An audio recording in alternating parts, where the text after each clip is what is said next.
Good morning students, मैं आप सभी का अपनी केमिस्ट्री क्लास में स्वागत करता हूं।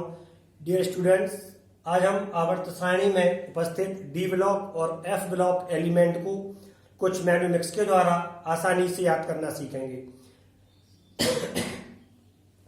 डी ब्लॉक एलिमेंट वो एलिमेंट होते हैं जिनमें अंतिम इलेक्ट्रॉन डी ऑर्बिटल्स में प्रवेश करता है। डी ब्लॉक एलिमेंट्स को 3 श्रेणियों में विभाजित किया गया है, 3D, 4D और 5D। 3D वह श्रेणी होती है जिसमें अंतिम इलेक्ट्रॉन 3D ऑर्बिटल्स में प्रवेश करता है। 4D वह श्रेणी होती है जिसमें अंतिम इलेक्ट्रॉन 4D में प्रवेश करता है। 5D वह श्रेणी होती है जिसमें अंतिम इलेक्ट्रॉन 5D में प्रवेश करता है। तो अब हम सबसे पहले 3D सीरीज को याद करना सीखेंगे। 3D सीरीज को याद करने के लिए हमने माना एक साइंस टीचर है विनीता कृपलानी, जिसको गरीब बच्चों के कल्याण के लिए क्लास में से कुछ फीस इकट्ठा करने का काम सौंपा गया है। लेकिन जब भी ये टीचर क्लास में जाती हैं, बच्चे इन्हें कॉफी देने लगते हैं। तब इस स्थिति में बोला गया, साइंस टीचर विनीता कृपलानी मांगे फीस, कॉपी नहीं कौन जाने। इस मैनोमिक्स के द्वारा हम 3D सीरीज के सभी तत्वों को आसानी से याद कर सकते हैं। Science SC, teacher TI, Vinita V, Kripalani CR, मांगे MN, fees FE, copy CO, नहीं NI, कौन CU, जाने ZN। हमें 3D सीरीज के पूरे एलिमेंट्स याद हो जाते हैं। साइंस टीचर विनीता कृपलानी मांगे फीस, कॉपी नहीं कौन जाने। किंतु इस सीरीज को हम एक दूसरे मैनोमिक्स के द्वारा भी याद कर सकते हैं, जो कि हमें 3D सीरीज के संपूर्ण तत्वों के प्रतीक के बारे में जानकारी देता है। प्रतीक या सिंबल्स, जिससे वह तत्व प्रकट किया जाता है। यह मैनोमिक्स है ACTV कर्मन फेको नी कूजे। इसमें कुल 10 शब्द हैं और 10 में से प्रत्येक शब्द एक तत्व को व्यक्त करता है। जैसे SE, SC को, T, TI को, B, V को, कर, CR को, मन, MN को, फे, FE को, CO को, नी, NI को, कू, CU को, जे, ZN को व्यक्त कर रहा है। आपको यह 3D सीरीज समझ में आ गई होगी। अब हम 4D सीरीज को याद करने का मैनोमिक्स, जो कि है यारी जरा निभा मौत तक, रुकावटें रह पड़ेंगी आग में कूद जा। इस तरह की यारी तो गब्बर सिंह वाली फिल्म में ही देखने को दिखाई देती थी। यारी जरा निभा मौत तक, रुकावटें रह पड़ेंगी आग में कूद जा। इसमें यारी बाई के लिए, जरा ZR के लिए, निभा NB को, मौत MO तक, मौत MO को तक, TC, रुकावटें RU, रह RH, पड़ेंगी, PD, आग, CD, कूद, CD आग है AG और कूद है CD में कूद जा।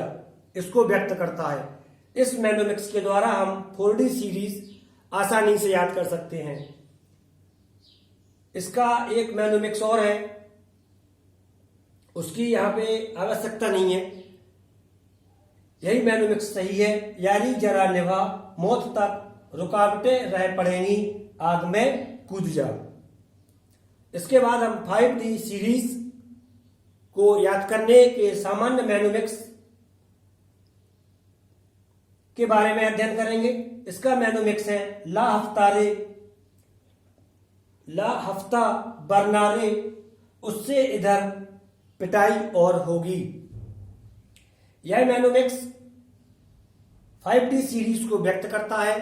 इसमें उपस्थित ला LA को, हफ्ता का हा HF को और ता TA को व्यक्त करता है, वरना W के लिए रे RE को, उससे OS को, इधर IR को पिटाई PT को और AU को होगी HG को व्यक्त करती है।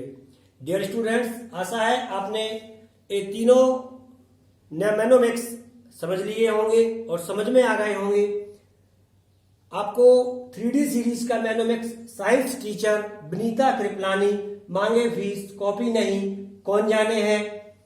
इसका दूसरा मैनोमिक्स SCTV करमन फेकोनी कूजे है। 4D सीरीज का यारी जरा निभा मौत तक रुकावटें रह पड़ेंगी आग में कूद जा है। 5D सीरीज का ला हफ्ता बरनारे उससे इधर पिटाई और होगी है। डियर स्टूडेंट्स, आप इसको अपनी फेयर कॉपी में लिख लें और इसको इस तरह से लिखें कि आपको सूत्र और मैनोमिक्स दोनों एक दूसरे से संबंधित रहे, जैसा हमने बोर्ड पे लिखा है। ऐसा ना हो आप कहीं इसका मैनोमिक्स याद रहे तो कहीं इसका प्रतीक गड़बड़ हो जाए, इस स्थिति में पूरी चीज गलत हो जाती है। आप इसको लिख लें। उसके बाद हम एक्टिनाइड श्रेणी का अध्ययन करेंगे।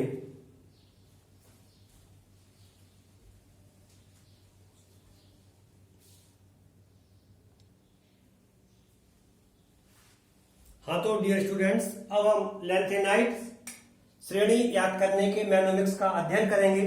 लैंथेनाइड श्रेणी का मैनोमिक्स याद करने से पहले या समझने से पहले हम थोड़ी जानकारी लैंथेनाइड्स और एक्टिनाइड्स के बारे में भी कर लें।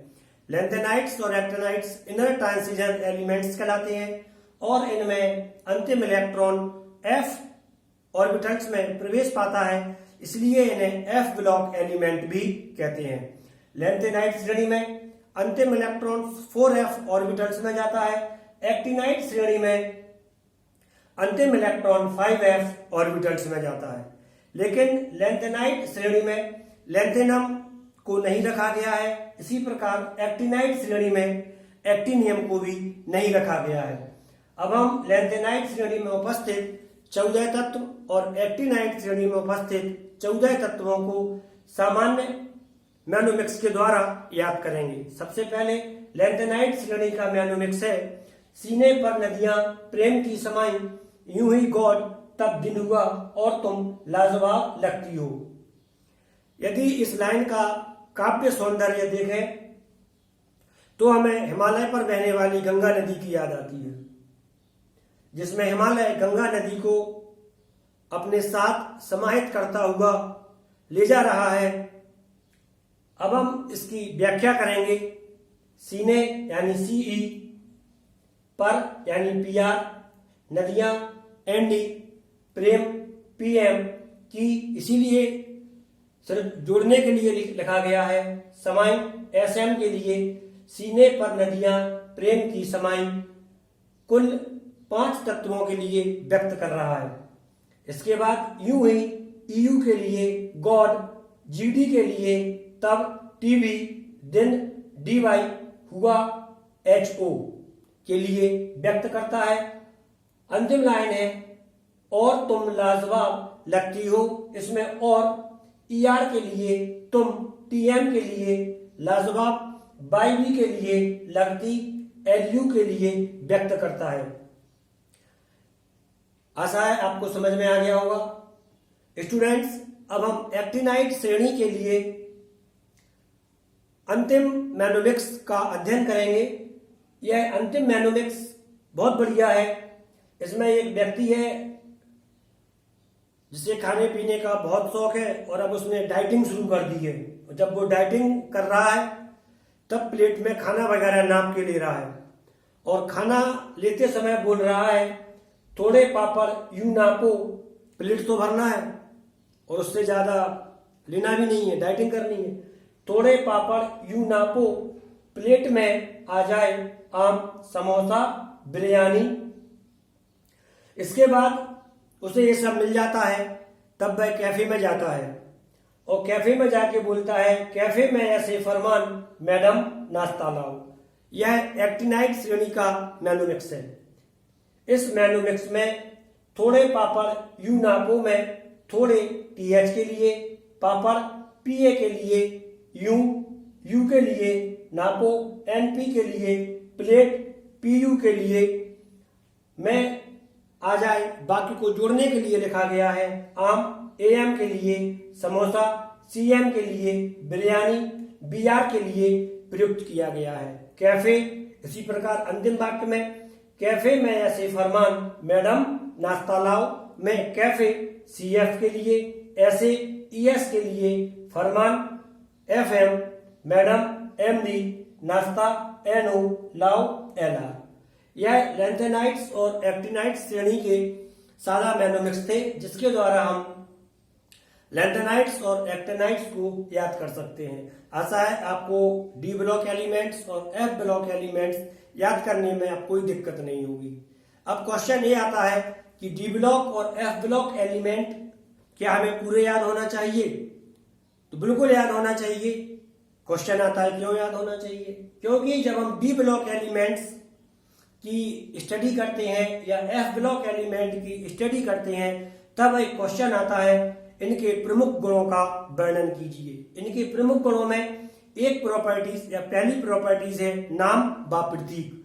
यदि आपको नाम व प्रतीक याद है तो यह आपका पूरा इसी में से मिल जाता है, या इसका नाम है या इसका प्रतीक है। इसके अलावा जब हम आवर्ती गुणधर्मों का या पीरियोडिक प्रॉपर्टीज ऑफ एलिमेंट्स की स्टडी करते हैं तब हमें लेफ्ट से राइट जाने में या राइट से लेफ्ट जाने में आवर्ती गुणों में जो परिवर्तन होता है उनकी स्टडी करने में सहायता मिलती है। जैसे लेंथेनाइट्स में लेंथेनाइट संकुचन होता है, लेंथेनाइट कंस्ट्रक्शन। ऐसे ही एक्टिनाइट में एक्टिनाइट संकुचन भी होता है।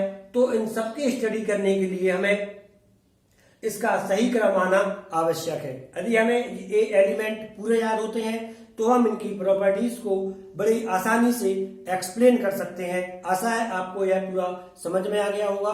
धन्यवाद। मेरे साथ इसी तरह से आप जुड़े रहें।